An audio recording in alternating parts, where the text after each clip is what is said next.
सुनो सुनामा पाठ पढ़ावा, आओ बच्चों आओ बच्चों, सुनो सुनामा पाठ पढ़ावा।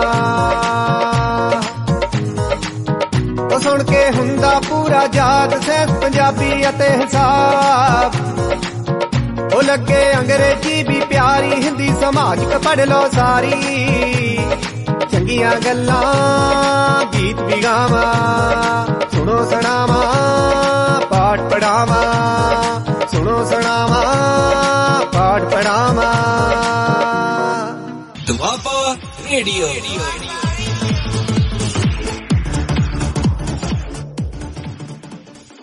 ਵੱਡਿਆਂ ਨੂੰ ਸਤਿਕਾਰ, ਛੋਟਿਆਂ ਨੂੰ ਪਿਆਰ ਅਤੇ ਸਾਰਿਆਂ ਨੂੰ ਸਤਿ ਸ਼੍ਰੀ ਅਕਾਲ। ਮੈਂ ਨਰਿੰਦਰ ਸਿੰਘ, ਪੰਜਾਬੀ ਮਾਸਟਰ, ਸਰਕਾਰੀ middle school Mehdipur, block Baltoha, ਜ਼ਿਲ੍ਹਾ ਤਰਨ ਤਾਰਨ। ਪਿਆਰੇ ਬੱਚਿਓ, ਅੱਜ ਮੈਂ ਦੁਆਬਾ ਰੇਡੀਓ ਦੇ ਮਾਧਿਅਮ ਰਾਹੀਂ ਤੁਹਾਡੇ ਨਾਲ ਜਮਾਤ 8ਵੀਂ ਵਿਸ਼ਾ ਪੰਜਾਬੀ ਭਾਗ ਵਿਆਕਰਨ ਦੇ ਅੰਗ ਲੇਖ ਬਾਰੇ ਗੱਲ ਕਰਨ ਜਾ ਰਿਹਾ ਹਾਂ।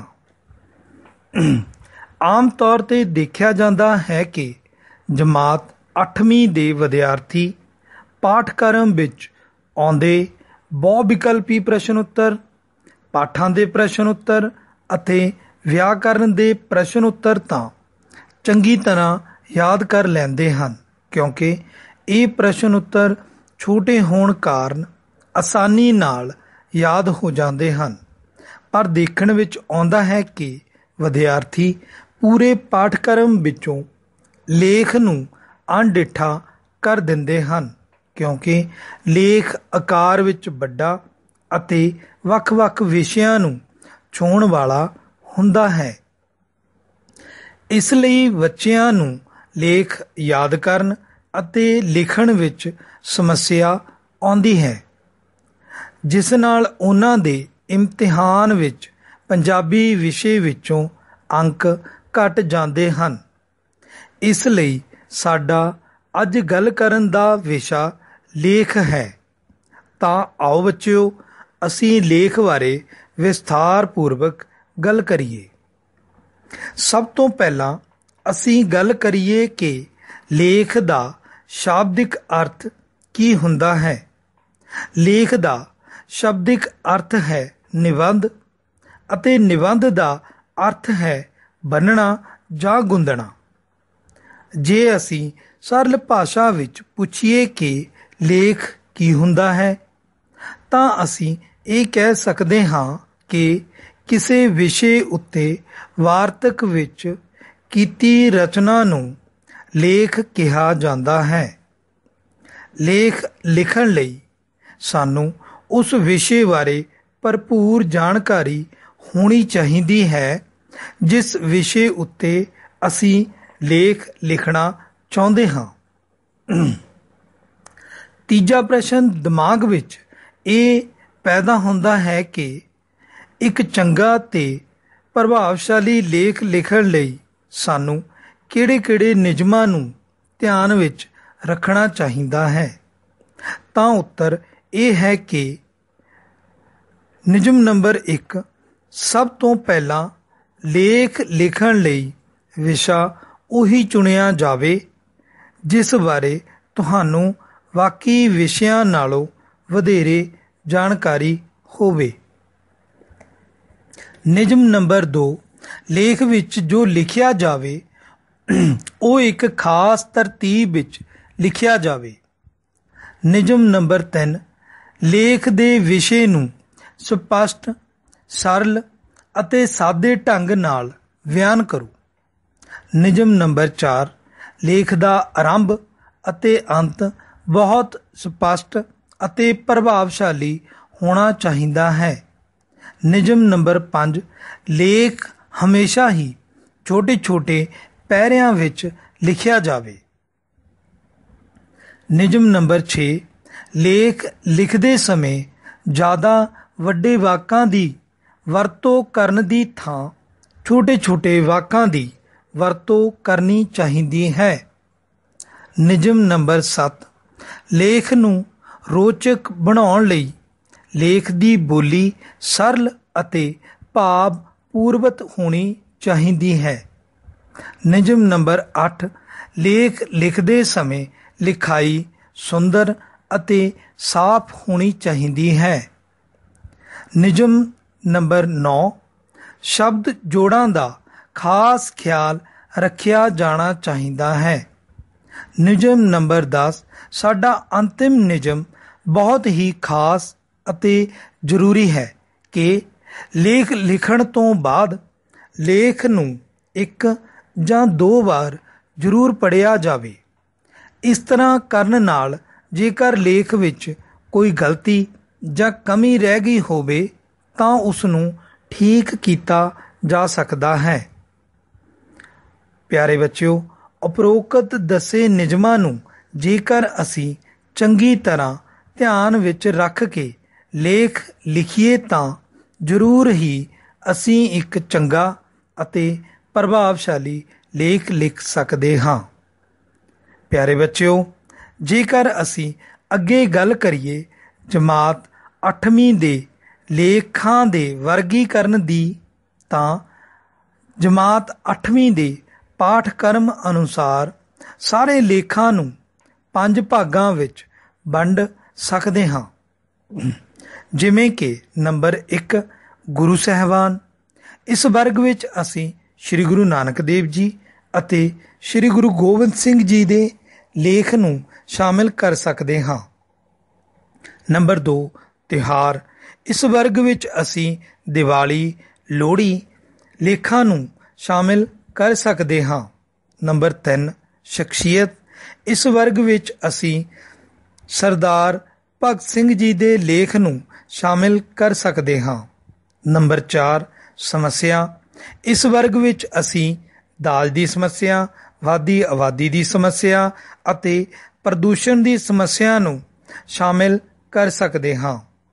ਇਸ ਤੋਂ ਬਿਨਾਂ 5ਵੇਂ ਭਾਗ ਵਿੱਚ ਅਸੀਂ ਲੇਖ ਦੇ ਆਮ ਵਿਸ਼ਿਆਂ ਨੂੰ ਸ਼ਾਮਿਲ ਕਰ ਸਕਦੇ ਹਾਂ, ਜਿਵੇਂ ਕਿ ਅੱਖੀਂ ਡਿੱਠਾ ਮੇਲਾ। Number 2, cinema. ਨੰਬਰ 3, ਅਖਬਾਰ ਦੇ ਲਾਭ ਤੇ ਹਾਨੀਆਂ ਆਦਿ ਵਿਸ਼ੇ।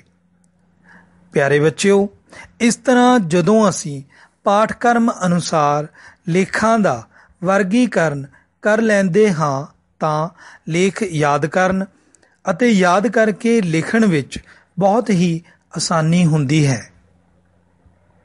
ਲੇਖ ਨੂੰ ਕਦੇ ਵੀ ਰੱਟੇ ਨਾਲ ਯਾਦ ਨਹੀਂ ਕਰਨਾ ਚਾਹੀਦਾ ਹੈ, ਸਗੋਂ ਲੇਖ ਨੂੰ ਇੱਕ ਵਾਰ ਚੰਗੀ ਤਰ੍ਹਾਂ ਪੜ੍ਹ ਕੇ ਉਸ ਨੂੰ ਦਿਮਾਗ ਨਾਲ ਅਜਿਹੇ ਢਾਂਚੇ ਵਿੱਚ ਫਿੱਟ ਕਰ ਲੈਣਾ ਚਾਹੀਦਾ ਹੈ ਕਿ ਉਸ ਲੇਖ ਦੇ ਵਰਗ ਵਿੱਚੋਂ ਜੇਕਰ ਕੋਈ ਹੋਰ ਵੀ ਲੇਖ ਆ ਜਾਵੇ ਤਾਂ ਆਪਣੇ ਦਿਮਾਗ ਵਿੱਚ ਪੈਦਾ ਹੋ ਰਹੇ ਵਿਚਾਰਾਂ ਨੂੰ ਵੀ ਉਸ ਲੇਖ ਦੇ ਢਾਂਚੇ ਵਿੱਚ ਪਰੋ ਦੇਣਾ ਚਾਹੀਦਾ ਹੈ। ਪਿਆਰੇ ਬੱਚਿਓ, ਮੈਂ ਅੱਜ ਤੁਹਾਡੇ ਨਾਲ ਇੱਕ ਅਜਿਹੇ ਹੀ ਲੇਖ ਦੇ ਢਾਂਚੇ ਬਾਰੇ ਗੱਲ ਕਰਨ ਜਾ ਰਿਹਾ ਹਾਂ ਜਿਸ ਨਾਲ ਤੁਸੀਂ ਲੇਖ ਇੱਕ ਯਾਦ ਕਰੋਗੇ, ਪਰ ਬਾਕੀ ਦੇ ਲੇਖ ਜੋ ਉਸ ਵਰਗ ਨਾਲ ਸੰਬੰਧਿਤ ਹੋਣਗੇ ਤੁਹਾਨੂੰ ਆਪਣੇ ਆਪ ਹੀ ਯਾਦ ਹੋ ਜਾਣਗੇ। ਬੱਚਿਓ, ਜਿਵੇਂ ਕਿ ਅਸੀਂ ਗੱਲ ਕਰੀਏ ਲੇਖ ਦੇ ਸਮੱਸਿਆਵਾਂ ਵਾਲੇ ਵਰਗੀਕਰਨ ਬਾਰੇ, ਤਾਂ ਅਸੀਂ ਇਸ ਵਰਗ ਨੂੰ ਮੁੱਖ ਰੂਪ ਵਿੱਚ 6 ਭਾਗਾਂ ਵਿੱਚ ਵੰਡ ਸਕਦੇ ਹਾਂ, ਜਿਵੇਂ ਕਿ ਨੰਬਰ 1, ਸਮੱਸਿਆ ਦੀ ਭੂਮਿਕਾ। ਨੰਬਰ 2, ਸਮੱਸਿਆ ਦਾ ਅਰਥ। ਨੰਬਰ 3, ਸਮੱਸਿਆ ਪੈਦਾ ਹੋਣ ਦੇ ਕਾਰਨ। ਨੰਬਰ 4, ਪੈਦਾ ਹੋਣ ਵਾਲੇ ਕਾਰਨਾਂ ਦੇ ਸਾਡੇ ਉੱਤੇ ਪੈਣ ਵਾਲੇ ਪ੍ਰਭਾਵ। ਨੰਬਰ 5, ਪ੍ਰਭਾਵਾਂ ਨੂੰ ਘੱਟ ਜਾਂ ਫਿਰ ਹੱਲ ਕਰਨਾ। ਅਤੇ ਅੰਤ ਵਿੱਚ ਨੰਬਰ 6, ਸਿੱਟਾ ਜਾਂ ਸਾਰਾਂਸ਼। ਬੱਚਿਓ, ਤੁਸੀਂ ਇਹਨਾਂ 6 ਭਾਗਾਂ ਦੇ ਢਾਂਚੇ ਅਨੁਸਾਰ ਕੋਈ ਵੀ ਸਮੱਸਿਆ ਦਾ ਲੇਖ ਬੜੀ ਆਸਾਨੀ ਨਾਲ ਜਾਂ ਸੌਖੇ ਤਰੀਕੇ ਨਾਲ ਲਿਖ ਸਕਦੇ ਹੋ। ਪਿਆਰੇ ਬੱਚਿਓ, ਆਓ ਅਸੀਂ ਉਦਾਹਰਨ ਦੇ ਤੌਰ 'ਤੇ ਦਾਜ ਦੀ ਸਮੱਸਿਆ ਵਾਲੇ ਲੇਖ ਨੂੰ ਇਸ ਢਾਂਚੇ ਵਿੱਚ ਪਰੋ ਕੇ ਦੇਖਦੇ ਹਾਂ। ਲੇਖ ਦਾਜ ਦੀ ਸਮੱਸਿਆ। ਨੰਬਰ 1, ਭੂਮਿਕਾ।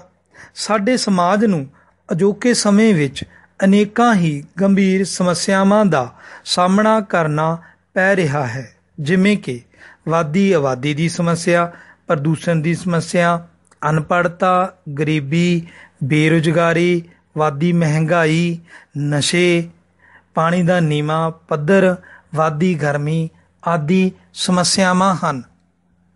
ਪਰ ਇਹਨਾਂ ਸਮੱਸਿਆਵਾਂ ਵਿੱਚੋਂ ਇੱਕ ਸਮੱਸਿਆ ਦਾਜ ਦੀ ਸਮੱਸਿਆ ਹੈ, ਜੋ ਕਿ ਘੁਣ ਵਾਂਗੂ ਸਾਡੇ ਸਮਾਜ ਨੂੰ ਅੰਦਰੋਂ ਅੰਦਰੀ ਖਾਈ ਜਾ ਰਹੀ ਹੈ। ਨੰਬਰ 2, ਦਾਜ ਦਾ ਅਰਥ। ਦਾਜ ਦਾ ਅਰਥ ਹੈ ਕਿ ਕੁੜੀ ਜਾਂ ਮੁੰਡੇ ਦੇ ਵਿਆਹ ਵਿੱਚ ਦਿੱਤਾ ਜਾਂ ਲਿਆ ਗਿਆ ਕੋਈ ਵੀ ਸਮਾਨ ਜਾਂ ਵਸਤੂ ਦਾਜ ਅਖਵਾਉਂਦਾ ਹੈ। ਨੰਬਰ 3, ਦਾਜ ਦੇਣ ਜਾਂ ਲੈਣ ਦੇ ਕਾਰਨ।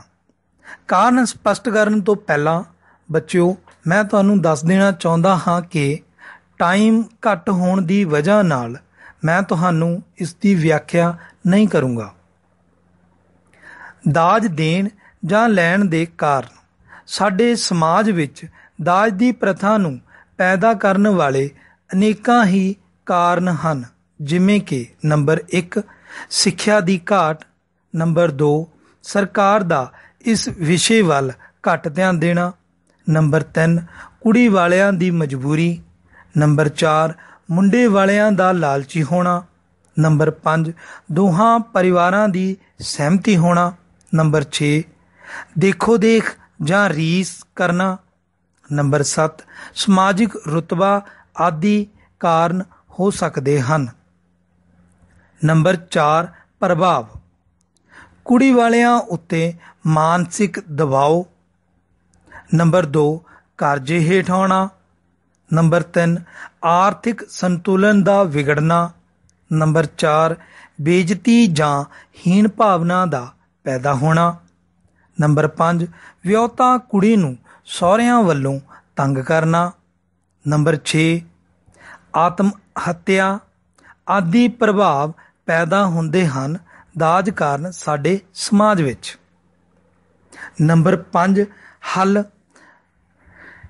ਨੰਬਰ 1, ਸਰਕਾਰ ਵੱਲੋਂ ਸਖਤ ਕਾਨੂੰਨ ਬਣਾਉਣਾ। ਨੰਬਰ 2, ਸਿੱਖਿਆ ਦਾ ਪ੍ਰਸਾਰ ਕਰਨਾ।